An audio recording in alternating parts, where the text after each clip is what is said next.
تو لہذا اس ذکر کی کثرت کرنی چاہیے۔ بڑی ہی پیاری حدیث پاک ہے کہ جو کلمہ طیبہ کا ذکر کثرت سے کرتا ہوگا قیامت والے دن اسے ثواب کیسا عنایت کیا جائے گا۔ ترمذی شریف کی حدیث پاک ہے،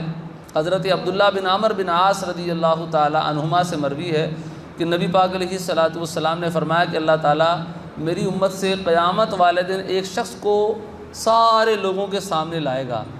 اور اس پر 99 رجسٹر کھول دیے جائیں گے اس کے، کہ دیکھو یہ تمہارے گناہوں کے رجسٹر موجود ہیں، اور وہ تا حد نظر وسیع ہوں گے، اتنے لمبے لمبے رجسٹر ہوں گے جن پر اس کے گناہوں کے اور عیبوں کے تذکرے موجود ہوں گے۔ تو اللہ تعالیٰ فرمائے گا اتنکر من ھذا شیئا، کیا ان میں سے کسی بات کا تو انکار کرتا ہے کہ تو نے یہ نہیں کیا؟ کیا میرے جو محافظ لکھنے والے فرشتے تھے انہوں نے کوئی تیرے پہ ظلم تو نہیں کیا، کوئی غلط بات تو تیرے نامہ اعمال میں نہیں لکھ دی؟ بندہ عرض کرے گا نہیں یا رب ایسا نہیں ہے، میں ایسا ہی تھا، میں گناہ گار تھا۔ تو اللہ تعالیٰ فرمائے گا کیا تیرا کوئی عذر ہے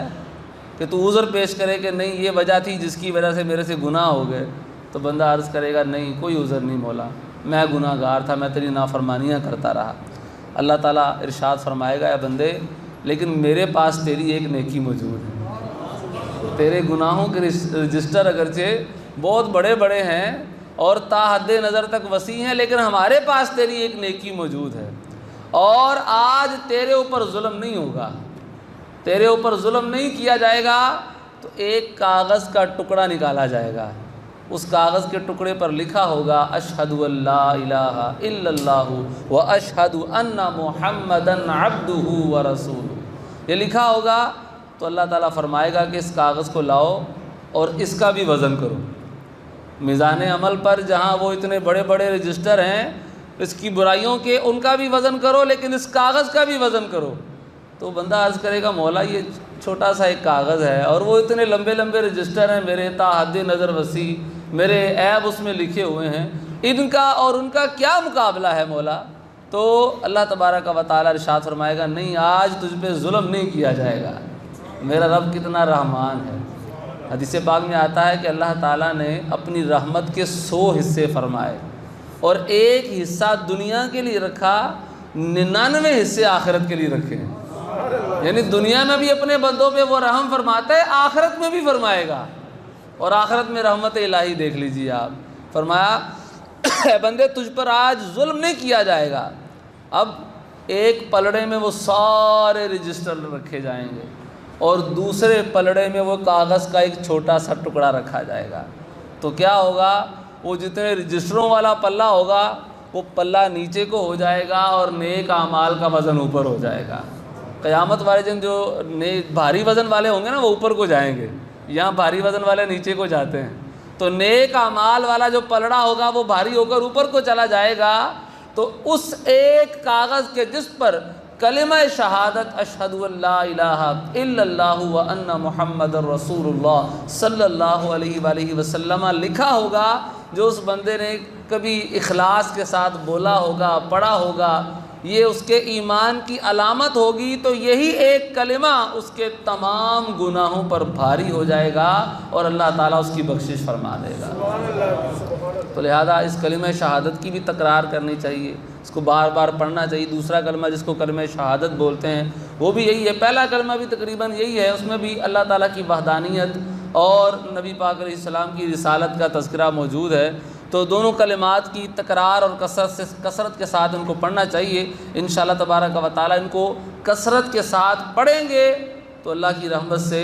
بڑا ثواب دیا جائے گا، اور ہو سکتا ہے کہ قیامت والے دن ہمارے لیے بھی کوئی ایک ایسا کاغذ آ جائے کہ وہ ایک کاغذ ہمارے سارے گناہوں پر بھاری ہو جائے۔ اور نبی پاک علیہ السلام کی بڑی ہی پیاری حدیث پاک ہے، بخاری کی اور مسلم کی حدیث پاک ہے، صحاح ستہ میں تقریباً موجود ہے۔ حضرت ابو ہریرہ رضی اللہ تعالیٰ عنہ سے مروی ہے کہ نبی پاک علیہ السلام نے فرمایا کلمتان خفیفتان علی اللسان، بڑی مشہور حدیث پاک ہے کہ آقا کریم علیہ السلام نے فرمایا 2 کلمے ہیں جو زبان پر بڑے ہلکے ہیں، ثقیلتان فی المیزان، لیکن میزان عمل پر بڑے بھاری ہیں، حبیبتان الی الرحمن، اور اللہ کو بڑے ہی پیارے ہیں۔ 2 کلمے ہیں، ہلکے سے ہیں، زبان پر ایسی کوئی اتنے لمبے چوڑے کلمات نہیں ہیں، لیکن میزان عمل پر بڑے بھاری ہیں، زبان پہ تو بڑے ہلکے ہیں، میزان عمل پر بڑے بھاری ہیں، اور رب کائنات کو پیارے بھی بہت ہیں۔ وہ کلمے ہیں کون سے؟ فرمایا سبحان اللہ و بحمدہ سبحان اللہ العظیم۔ آپ ایک دفعہ دہرا لیجئے، سبحان اللہ و بحمدہ سبحان اللہ العظیم۔ میں پڑھتا ہوں، میرے پیچھے پیچھے دہرا لیجئے، سبحان اللہ و بحمدہ سبحان اللہ العظیم سبحان اللہ و بحمدہ سبحان اللہ العظیم۔ تو لہذا ان کلمات کی کثرت کرنی چاہیے۔ ان کلمات کو اگر آپ کثرت سے پڑھیں گے تو ان کلمات سبحان اللہ و بحمدہ سبحان اللہ العظیم، یا اسی طرح سبحان اللہ الحمدللہ لا الہ الا اللہ اللہ اکبر، یہ جو ہم نے وہ صلاۃ التسبیح میں جو کلمات پڑھتے ہیں یہاں پر، تو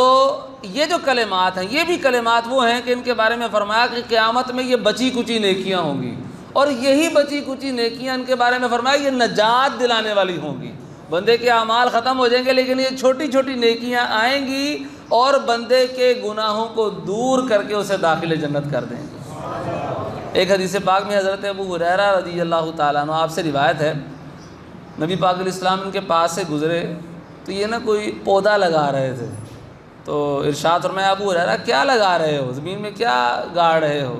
تو عرض کی یا رسول اللہ صلی اللہ تعالیٰ علیہ وسلم ایک درخت لگا رہا ہوں۔ فرمایا کیا اس سے بہتر درخت کی تمہیں خبر نہ دوں کہ جو اس سے بہتر درخت ہو اس پہ تمہاری رہنمائی نہ کروں؟ عرض کی یا رسول اللہ صلی اللہ تعالیٰ علیہ وسلم کیوں نہیں آپ فرمائیں؟ تو نبی پاک علیہ السلام نے فرمایا سبحان اللہ والحمدللہ ولا الہ الا اللہ واللہ اکبر، یہ چار کلمے ہیں، سبحان اللہ الحمدللہ لا الہ الا اللہ اور اللہ اکبر، یہ چار کلمے ہیں۔ ان میں سے جو کلمہ بھی تم پڑھو گے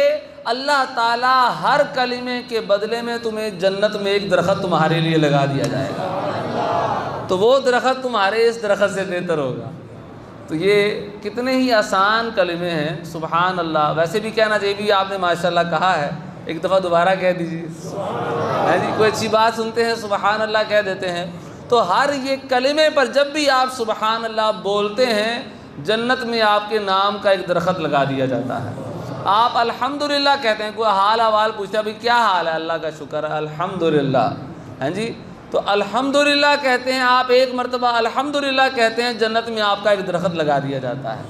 اسی طرح اللہ اکبر لا الہ الا اللہ، تو یہ نیکیاں چھوٹی چھوٹی سی نیکیاں ہیں لیکن قیامت والے دن ان کا ثواب بہت ہی زیادہ عطا کیا جائے گا۔ تو لہذا اس لیے ان نیکیوں کو بجا لانا چاہیے، کثرت کے ساتھ اللہ تبارک و تعالیٰ کا ذکر کرنا چاہیے۔ اور ایک آخری ایک حدیث پاک آپ کے گوش گزار کرتا ہوں۔ ایک مرتبہ نبی پاک علیہ السلام کی بارگاہ میں، یہ بخاری کی حدیث پاک ہے، کچھ مہاجرین میں سے جو فقراء تھے نا وہ حاضر ہوئے، عرض کی یا رسول اللہ صلی اللہ تعالیٰ علیہ وسلم کہ جو مال و دولت والے ہیں نا وہ تو جناب بڑی نیکیاں لے گئے ہیں، وہ تو پیسہ خرچ کرتے ہیں اللہ کے رستے میں، مسجدوں میں دیتے ہیں، اللہ کے رستے میں دیتے ہیں، ان کو نیکیاں ملتی ہیں، ہمارے پاس اتنا پیسہ نہیں ہوتا، ہم کیا کریں، ہمارے پاس تو یہ اتنی قدرت اور طاقت نہیں ہے۔ تو نبی پاک علیہ السلام نے فرمایا تم ایسا کیا کرو کہ میں تمہیں ایک ایسا عمل بتاتا ہوں کہ جو عمل اگر تم کر لو گے تو تم سب سے سبقت لے جاؤ گے، اور تمہارے جیسا وہی ہوگا جو تمہاری مثل عمل کرے گا، جو تمہاری مثل عمل نہیں کرے گا وہ تمہارے مقام کو پہنچ ہی نہیں سکتا۔ عرض کی گئی یا رسول اللہ صلی اللہ تعالیٰ علیہ وسلم وہ کیا عمل ہے؟ تو نبی پاک علیہ السلام نے فرمایا کہ ہر نماز کے بعد جو ہے وہ 33 مرتبہ سبحان اللہ کہہ لیا کرو، 33 مرتبہ الحمدللہ کہہ لیا کرو، اور اس حدیث میں ہے کہ 33 مرتبہ اللہ اکبر کہہ لیا کرو، یعنی 99 مرتبہ کی یہ تسبیح ہو جائے گی۔ اور ایک روایت میں یوں آتا ہے کہ آخر میں لا الہ الا اللہ محمد الرسول اللہ یہ بھی کہہ لیا کرو، یہ پورا 100 ہو جائے گا تو 33 مرتبہ کی یہ تسبیح۔ لیکن ایک روایت میں یوں ہے کہ 33 مرتبہ سبحان اللہ، 33 مرتبہ الحمدللہ اور 34 مرتبہ اللہ اکبر، یہ ہمارے ہاں عام مشہور روایت ہے، اس کے مطابق عمل ہے۔ تو یہ جو تسبیح کرے گا نبی پاک علیہ السلام فرماتے ہیں جو مال و دولت والے لوگ ہیں اللہ کے رستے میں مال خرچ کرتے ہیں اور اس کا ثواب حاصل کرتے ہیں، جن بیچاروں کے پاس مال نہیں ہے وہ اگر یہ والی نیکیاں کر لیں گے تو ان مال و دولت والوں سے بڑھ جائیں گے، وہ بھی نیک ہیں، نیکیاں کرتے ہیں، اپنا مال بھی ساتھ میں خرچ کرتے ہیں، لیکن یہ فقیر مسکین لوگ نیکیاں کرتے ہیں لیکن مال خرچ کر کے نیکی حاصل نہیں کر پاتے، تو فرمایا جو یہ کام کر لے گا وہ ان سے بڑھ جائے گا۔ اب کیا ہوا کہ نبی پاک علیہ السلام کی بارگاہ میں دوبارہ یہ فقراء مہاجرین حاضر ہوئے اور عرض کی یا رسول اللہ صلی اللہ تعالیٰ علیہ وسلم، آپ کی جو حدیث ہے نا یہ تو وہ مالداروں تک بھی پہنچ گئی ہے، اب وہ بھی کر لیتے ہیں، ہم کیا کریں؟ تو فرمایا یہ اللہ کا فضل ہے، جسے چاہتا ہے عطا فرماتا ہے۔ اب میں نے تو تمہیں ایک کام بتایا تھا، اب انہوں نے اگر کر لیا اور اللہ نے انہیں زیادہ توفیق دی ہے تو یہ اللہ کا فضل ہے، جسے چاہتا ہے عطا فرماتا ہے۔ تو بہرحال یہ کام آنے والی نیکیاں ہیں، چھوٹی چھوٹی نیکیاں ہیں، لیکن انہیں اگر آپ پڑھ لیں گے، کثرت کے ساتھ اپنائیں گے تو یہ اللہ کے وہ اذکار ہیں، وہ ذکر ہیں کہ انشاءاللہ تبارک و تعالیٰ قیامت والے دن یہ ہمیں کام آئیں گے۔ تو لہذا کثرت کے ساتھ یہ اذکار پڑھنے کی عادت بنانی چاہیے۔ اور اس میں چونکہ ضمناً ایک تذکرہ بھی آیا کہ بھی مالدار اس طرح بھی نیکیاں کرتے ہیں کہ اللہ کے راستے میں صدقہ و خیرات کرتے ہیں، تو امید ہے کہ مدارس اور جامعات کے لیے ہر جمعے کوئی تقریباً جھولی لگتی ہے باہر، تو آپ بھی ضرور جہاں یہ سبحان اللہ الحمدللہ اور یہ والی نیکیاں آپ کریں گے، تسبیحات والی، تکبیرات والی، تحمیدات والی، تو یہ اللہ کے راستے میں مال خرچ کرنے والی نیکی بھی ضرور کیجیے گا۔ باہر انشاءاللہ امید ہے جھولی لگے گی دروازوں پر، تو ضرور اپنا حصہ جامعات اور مدارس اور دیگر جو اچھے اور نیک کام ہیں ان کے لیے اپنا حصہ لازمی ملاتے جائیے گا۔ اللہ تبارک و تعالی ہم سب کو عمل کرنے کی توفیق عطا فرمائے، آمین بجاہ النبی الامین صلی اللہ علیہ وسلم۔